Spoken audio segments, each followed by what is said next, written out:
எனக்கு நல்லா புரியுது. உங்க அப்செட்டுக்கான காரணம் புரியுது. உங்க டீனேஜ் பையன் உங்க பேச்ச சுத்தமா கேட்கறதே இல்ல. நாம சொன்னோம்னாலே ஏதோ எதிரி பேசுற மாதிரி ஃபீல் பண்றான். அதே விஷயத்த அவன் ஃப்ரெண்டு சொன்னா கேட்கறான், ஸ்ட்ரிக்டா ஃபாலோ பண்ணணும்னு நினைக்கிறான். நம்மளை பார்த்தாலே ஒரு எதிரும் புதிருமா இருக்கிற மாதிரி தான் இருக்கு. இதுவரைக்கும் நம்ம பேச்ச கேட்டுட்டு இருந்த பையன் அப்படியே மாறுறான். என்னதான் நடக்குது இந்த டீனேஜ்ல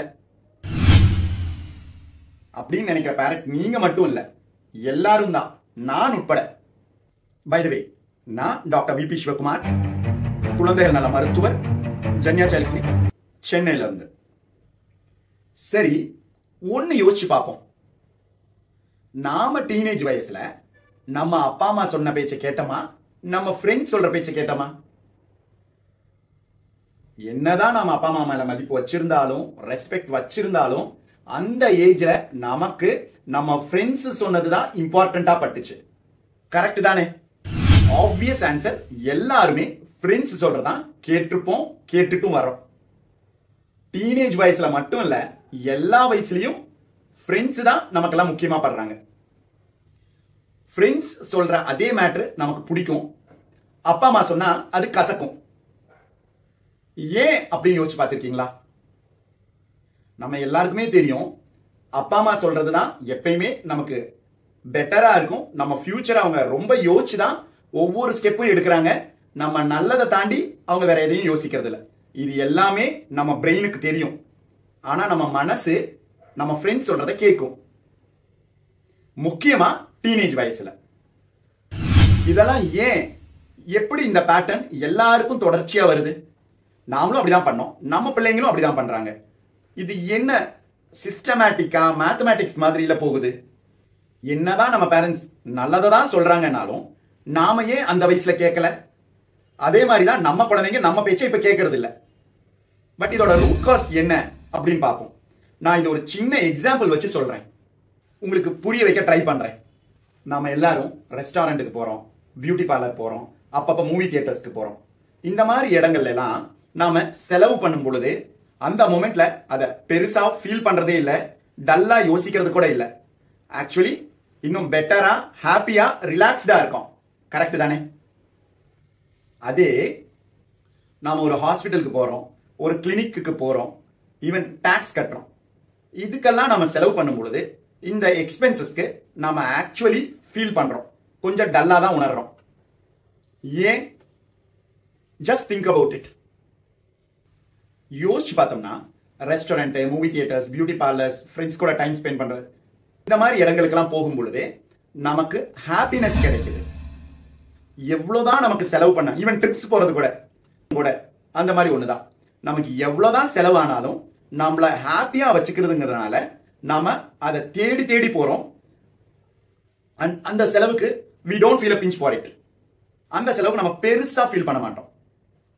பட் ஹெல்த் எக்ஸ்பென்சஸ் ஆகட்டும், டாக்ஸ் எக்ஸ்பென்சஸ் ஆகட்டும், இது நமக்கு நல்லதுதான், ஆரோக்கியத்துக்கும் நல்லது, எல்லா விஷயங்களையும் நல்லதுதான். ஆனா நம்ம ஏன் ஃபீல் பண்றோம்? ஏன்னா அது நமக்கு ஹெல்த்தே கொடுத்தாலும், அது நமக்கு நல்லதே பண்ணாலும் அந்த ஒரு கம்ஃபர்ட் ஃபீலோ ஒரு ஹாப்பினஸோ கொடுக்கறது இல்லை. அதுதான் வாஸ்தவம். ஸோ அப்ப நம்மளை எது கம்ஃபர்டபுளா வச்சுக்குதோ, நம்மளை எது ஹாப்பியா ஃபீல் பண்ண வைக்குதோ, நாம எப்ப ரிலாக்ஸா ஃபீல் பண்றோமோ அதை தான் நாம நாடி போறோம், தேடி போறோம். கரெக்டா? அதே சமயம் எவ்வளவுதான் நல்லதே ஆனாலும் நமக்கு அது கம்ஃபர்டபுளா இல்ல, ஹாப்பினஸ் கொடுக்கறது இல்ல, ரிலாக்ஸா ஃபீல் பண்ண வைக்கிறது இல்லைன்னா அதை வேண்டா வெறுப்பா தான் பண்றோம், நாடி போறது இல்ல, தேடி போறது இல்ல. Understood the டிஃபரன்ஸா? ஸோ இதே அனாலஜியை நாம இதுல போடுவோம். நம்ம அம்மா அப்பா என்னதான் நல்லது சொன்னாலும் நாம லிசன் பண்றது இல்ல, ஃப்ரெண்ட்ஸ் சொல்றதை லிசன் பண்றோம். அதே மாதிரி தான் நம்ம குழந்தைங்களும்.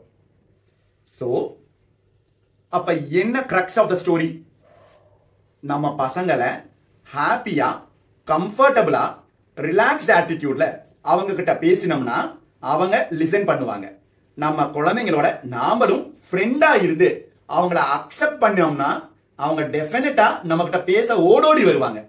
அதே சமயம் ஒரு அத்தாரிட்டேட்டிவா, ஒரு ஆர்டர் போடுற மாதிரி, ஒரு மிலிட்டரி கமாண்ட் ஆபீசர் மாதிரி நம்ம குழந்தைங்களை நடத்த நினைச்சோம்னா குழந்தைங்க நம்மளை விட்டு விலகிறது கட்டாயம், விலகிறது தான் உறுதி. So change the tone while you talk to your kids. அப்புறம் be a friend to them. அவங்களுக்கு அக்செப்ட் பண்ணிக்கோங்க.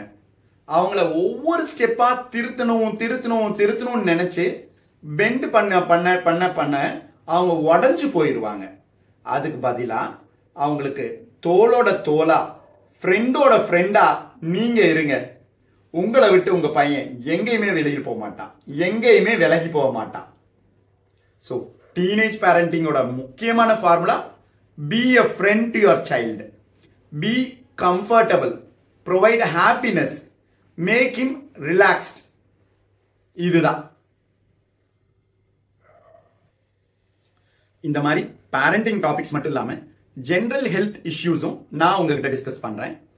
நம்ம வீடியோஸ் உங்களுக்கு பிடிச்சிருந்ததுன்னா லைக் பண்ணுங்க, கமெண்ட் பண்ணுங்க, சப்ஸ்கிரைப் பண்ணுங்க. இந்த மாதிரி நிறைய பல விஷயங்களை நாம டிஸ்கஸ் பண்ணுவோம். நாம எல்லாரும் சேர்ந்து ஒரு better future in terms of health and happiness உருவாக்குவோம். Happy parenting.